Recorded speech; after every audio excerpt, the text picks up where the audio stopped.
You got the greatest quarterback who ever played last night.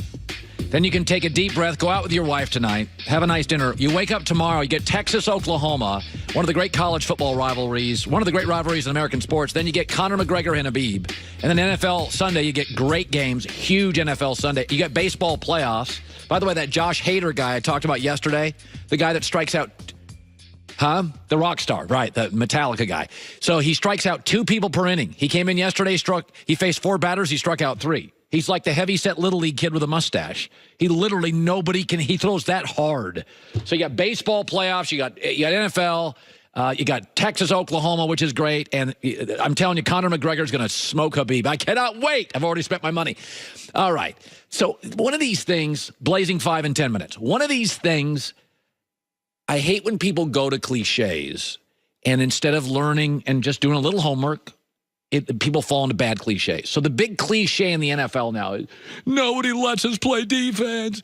Defensive players don't go anywhere. Oh, defensive guys. Okay, this is Richard Sherman, who used to be great, is no longer great, and I don't think he likes the fact he's no longer great. He's blaming something else for his inadequacies right now, because Richard Sherman's no longer great. And now, but it's not his fault, of course. It's the rules and stuff. Here he is. You can't touch him. You can't tackle him. You can't hit him high. You can't hit him low. You can't knock him down to the ground hard if you push him too bad. You know, all that's a penalty. You can't hit a receiver high. You can't hit him low. You can't push him. You can barely press him. You know, it's making it really difficult on teams to combat it because every rule in the book is designed to make sure you don't get them stopped. That's just a bunch of bull. Now, yes, there have been rule changes. By the way, Aaron Donald just signed a contract for $135 million. Khalil Mack for $141 million. Go look at the highest paid NFL players. Von Miller's in there, Fletcher Cox, Justin Houston, J.J. Watt, all over $100 million. Of the 13 highest paid NFL players, 6 are defensive players. Why? Because great defensive players have never been more important to combat the offensive-driven rules. Okay? If you're an elite pass rusher today, you get $100 million. If you're an elite interior defensive lineman who can make Brady, can make Aaron Rodgers uncomfortable in the pocket through the middle, you get $100 million. If you're an athletic linebacker, especially one who's a talker, like a Sean Lee or Luke Kuechly, who gets in the middle of that defense with no huddles now and the game faster than ever and can communicate signals and get everybody lined up and be a sure tackler, you get $75 million. This idea that defensive players have never been more valuable. They've never been paid like this before. By the way, it is September. The weather's perfect. There's no wind. It's sunny. It's 72 degrees. You do get that every September. Everybody scores a lot of points. Let me remind you of the scores last year in the postseason. The AFC Championship with Tom Brady, 24-20. Philadelphia beat Atlanta. By the way, with Matt Ryan, 15-10. The Jags beat the Bills 10-3. The Rams only scored 13 points and lost to Atlanta that had 26. Tennessee, Kansas City was 22-21. You get to January, you get to December, guess what? The scores come down. It's cold. It's windy. Everybody's got tape. Your left tackle is on the injured reserve and you have a backup. And the pass rusher now is intense. This idea that nobody's allowed to play defense is a bunch of hooey.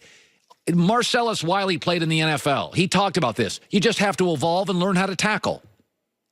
As a defender, you can learn and teach yourself new habits just like you taught yourself old habits. No one walked in day one, know how to make a form tackle. Someone taught you. Now you can do the same thing with this situation. Yes.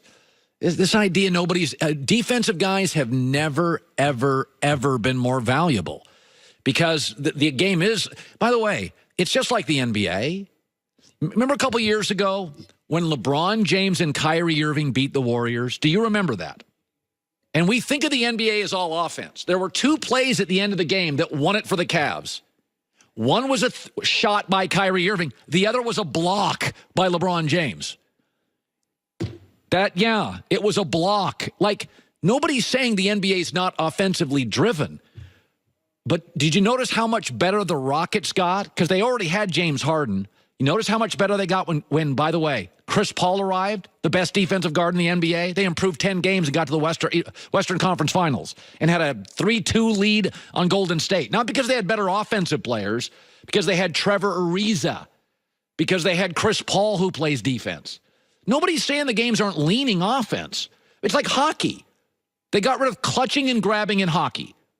What wins a Stanley Cup? A great hot goalie. You still got to keep the puck out of the net. So I don't. Richard Sherman's not elite anymore, and Richard Sherman is probably frustrated with it.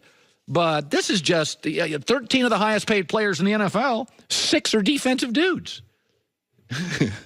It's not hard to figure out. Look at those contracts now. It's 5 years ago. There are 6 NFL players right now in defense making more than any offensive player 5 years ago, and this is not going to stop.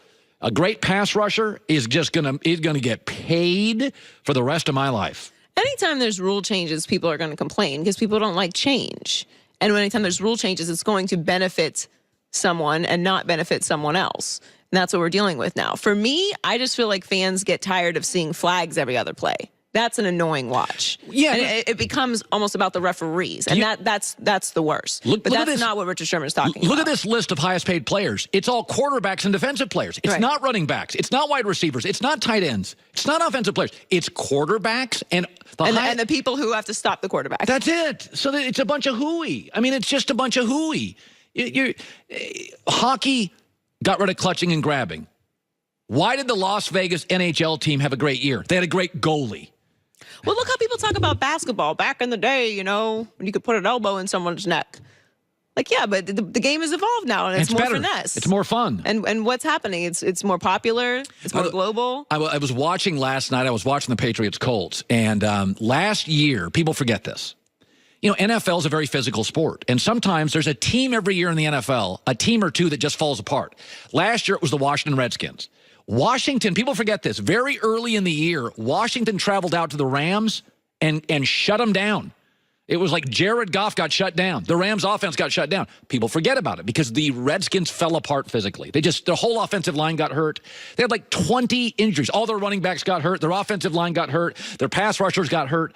Washington's a real football team. This year, it's the Indianapolis Colts. I mean, I thought they played their butts off last night. I thought that was an incredibly impressive 14-point loss. The Colts have it's like Andrew Luck and an injured reserve list in helmets. That whole team's falling apart. They got no healthy players in Indianapolis. I thought if you were a Colt fan, you came out of that, you were kind of encouraged. You were kind of like, our guys played their you-know-what's off last night in Foxborough against the reigning dynasty. If you get to give them 8 players who didn't play, you may have had an upset on your hands last night.